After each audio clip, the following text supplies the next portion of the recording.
जय श्री राम। आप सभी का जीवन मंगलमय हो। दुखों से छुटकारा पाने के लिए जो इस समय की मौजूदा परिस्थितियां हैं, विज्ञान, टेक्नोलॉजी, संविधान, प्रशासनिक व्यवस्था, न्यायिक व्यवस्था, स्वास्थ्य व्यवस्था, राजनीतिक व्यवस्था, आर्थिक व्यवस्था, सामाजिक व्यवस्था, पारिवारिक व्यवस्था, प्राकृतिक व्यवस्था,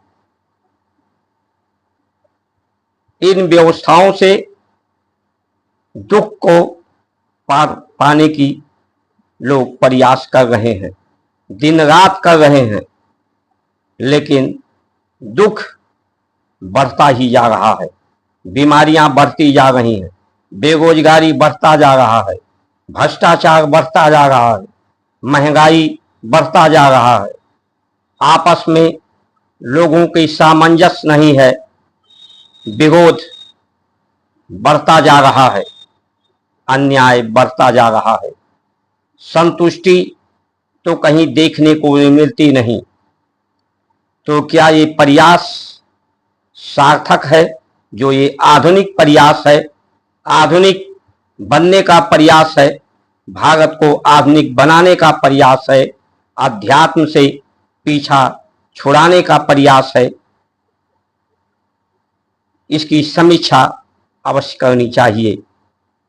अगर आप अपनों से प्रेम करते हैं, आप चाहते हैं कि आपके जीवन में सुंदर कांड हो, जीवन आपका सुंदर हो, आपके जीवन में लंका कांड ना हो, दुर्गति ना आपकी हो, दुर्दशा आपकी ना हो, जीवन नरकीय ना हो, तो अध्यात्म की तरफ लौटना होगा।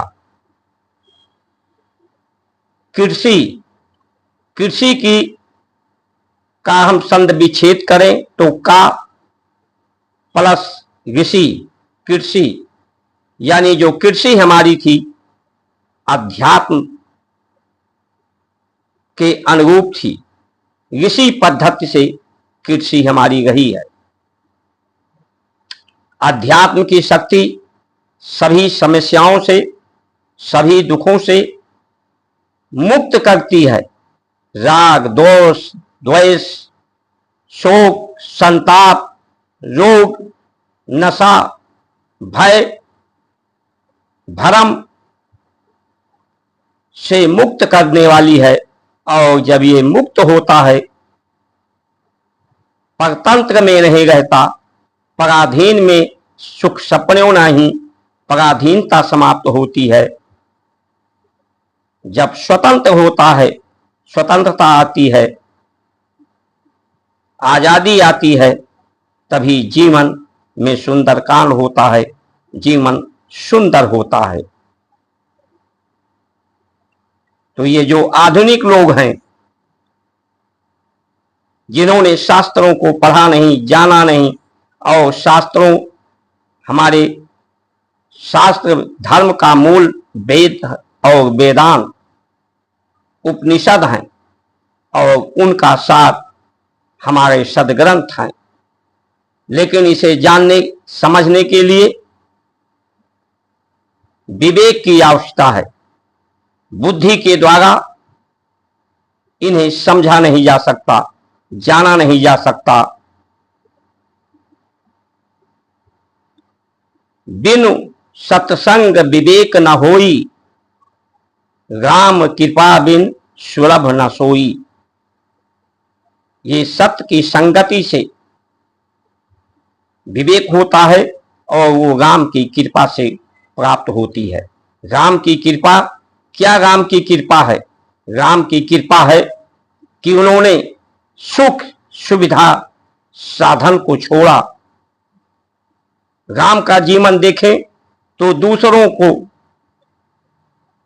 न्याय दिलाने के लिए, धर्म की स्थापना करने के लिए, शांति स्थापित करने के लिए सुख सुविधा का त्याग किया। क्योंकि जो सुविधा भोगी हैं, साधन भोगी हैं, वो कायर ही हैं और मूर्ख ही हैं, क्योंकि उन्हें भय होता है सुविधा के छूटने का, साधन के छूटने का, संसार के विषयों के भूख भोग के छूटने का। तो वो तो बहादुर नहीं हो सकते, निर्भय नहीं हो सकते, तो उनके द्वारा संकट दुख दूर नहीं हो सकता, धर्म नहीं हो सकता, शांति की स्थापना नहीं हो सकता, न्याय नहीं हो सकता। ये हमारा अध्यात्म न्याय करता है लोगों के साथ, ये न्याय प्रेता है, क्योंकि न्याय यही है कि सभी लोग, पूरे जगत के लोग सुख को ही चाहते हैं, शांति को ही चाहते हैं, समृद्धि को ही चाहते हैं, स्वस्थ रहना चाहते हैं, सुखी रहना चाहते हैं, परम आनंद को प्राप्त करना चाहते हैं। तो ये अवस्था उन्हें प्राप्त करा करके सभी दुखों से मुक्ति कराकर न्याय स्थापित होती है, स्वतंत्रता दे करके।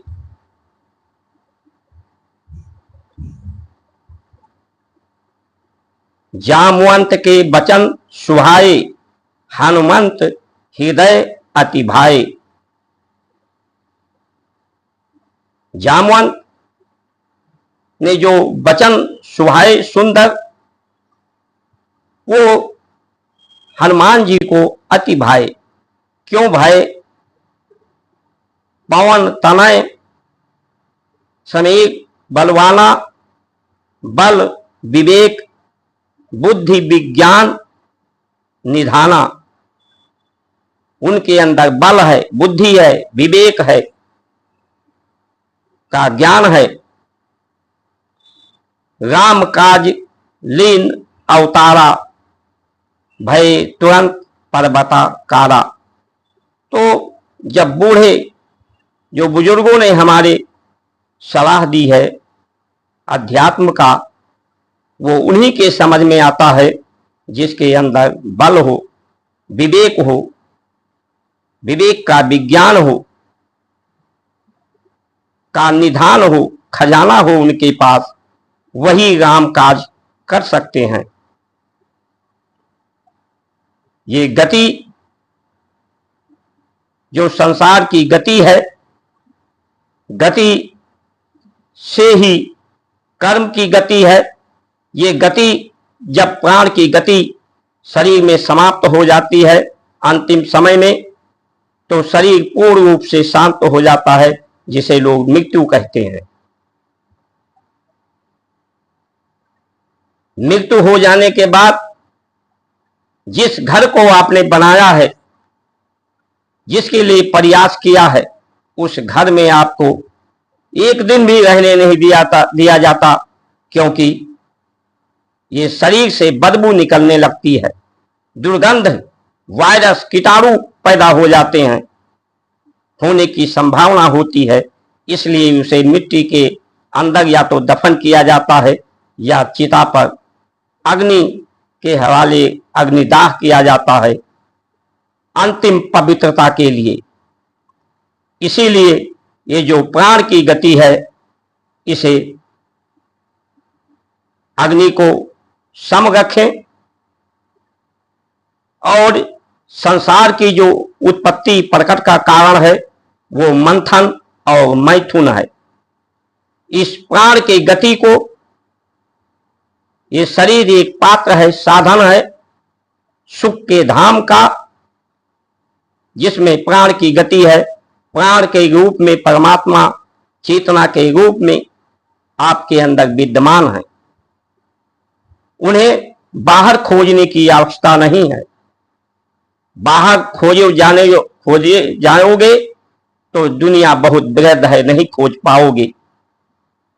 इसलिए हमारी संस्कार संस्कृति आत्मा प्रधान है, आत्मा को स्वीकार करती है। मैं आत्मा हूं, परमात्मा का अंश हूं, शरीर हमारा साधन है, क्योंकि ये शरीर ही बंधा हुआ है।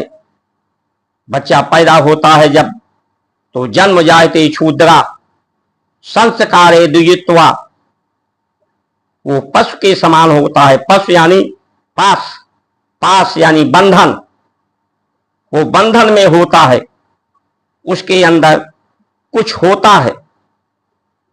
चैतन्यता शून्य निम्न स्तर की होती है और वो संसार से अपने को, अपने अधूरेपन को संसार की वस्तुओं से पूरा करना चाहता है। लेकिन जब द्विज होता है तो द्विज कि मैं और संसार, ये दोनों की विधियां बताई जाती हैं। प्रकृति का पूजन, हम प्रकृति का पूजन जो कर्म कांड में होता है, क्योंकि प्रकृति ही शरीर का आधार है। प्रकृति के आदत, प्रकृति के नियमों का पालन करना का अभ्यास कराया जाता है। और फिर द्विज से अद्वैत, अद्वैत कि मैं, मुझ में, प्रकृति में और शरीर में कोई अंतर नहीं है। दृश्य और दृष्टा एक हो जाते हैं। ये पूर्ण शांति की अवस्था है। ये जो मृत्यु के समय की अवस्था होती है, उस अवस्था को अभ्यास के द्वारा जीवन में जो प्राप्त करते हैं, क्योंकि जो मृत्यु की अवस्था होती है उसमें पहले अन्न छूटता है, फिर पानी छूटता है। लोग अन्न ग्रहण नहीं करते, फिर पानी नहीं पीते, छूट जाता है, पीने की इच्छा नहीं होती, फिर प्राण की गति शांत हो जाती है। तो वही अभ्यास जीवन रहते ही लोग कहते हैं, उन्हें संत कहते हैं। संसार की जो अवस्था है, व्यवस्था है, इसमें परिवर्तन है, इसमें परिणाम है और ये परिणाम दुष्परिणाम पैदा करता है। इसलिए जो हमारा आध्यात्मिक वो अनुसंधान है, शोधन है, शोधन करके, परिशोधन करके जो उपयुक्त है, प्रयोग करने लायक है, उसी तत्वों का हम प्रयोग करते हैं, उपयोग करते हैं और जीवन में सुंदर कांड करते हैं। जीवन सुंदर होता है, स्मरणीय होता है, वंदनीय होता है, पूजनीय होता है। इसलिए आइए, इस समय जो आर्थिक युद्ध भारत के साथ सभी आर्थिक युद्ध कर रहे हैं, पूरे विश्व, इस युद्ध से हमें अपने ऋषियों के अध्यात्म से निपटना है, अपने स्वाभिमान को जिंदा रखने के लिए। क्योंकि हमारे ऋषियों ने जो हमें अभ्यास कराया है, उस अभ्यास व्रत के द्वारा हम बिना अपने जरूरतों को आधा कर सकते हैं, चौथाई कर सकते हैं। भारत में जो पैदा है, उपलब्ध है, उसी पर हम अपना जीवन बसा, सुंदर जीवन चला सकते हैं। हमें आत्मनिर्भरता की तरफ बढ़ना चाहिए। हमारा संस्कार, संस्कृति भी बहिष्कार की ही बात करती है। संसार के से वैराग का पर्याय ही बहिष्कार। इसलिए आधुनिक लोगों का बहिष्कार, जो आध्यात्मिक से आधुनिक की तरफ ले चलें, ऐसे देशों का बहिष्कार होना चाहिए। उनके साधनों का, उनके वस्तुओं का हमें उपयोग नहीं करना चाहिए। ऐसे नीतियों का, ऐसे नेताओं का हमें किसी भी तरह से समर्थन नहीं करना चाहिए, ऐसी मीडिया का समर्थन नहीं करना चाहिए जो हमारे अध्यात्म शक्ति को नकार रही हो। ये षड्यंत्र हजारों साल से हुआ है, लेकिन इन 50 सालों में ये षड्यंत्र इन स्वार्थी लोगों ने, अधर्मी लोगों ने कि हम तुम्हें अनैतिक लाभ देंगे, प्रलोभन देकर अनैतिक लाभ, मकान देंगे, अनाज देंगे, ये देंगे वो देंगे, लेकिन इनका जो मुख्य कार्य है न्याय देना, न्याय के प्रति कोई सजग नहीं है, कोई पार्टी नहीं है कि भारत की जनता के साथ इस संविधान के द्वारा, इस व्यवस्था के द्वारा लोगों का जीवन गुजर जाता है। 10 करोड़ मुकदमे लंबित हैं, लेकिन न्याय नहीं मिल पाता लोगों को। तो इस व्यवस्था, कई लोगों ने कहा इस संविधान की समीक्षा, तो संविधान की समीक्षा होनी ही चाहिए।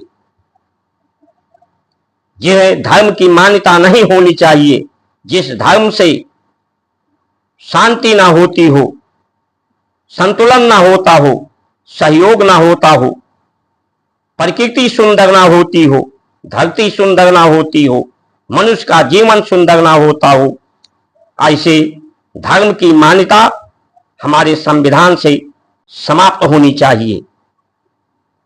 इन्हीं वचनों के साथ आप सभी का सुमंगल कामना करते हुए जय श्री राम।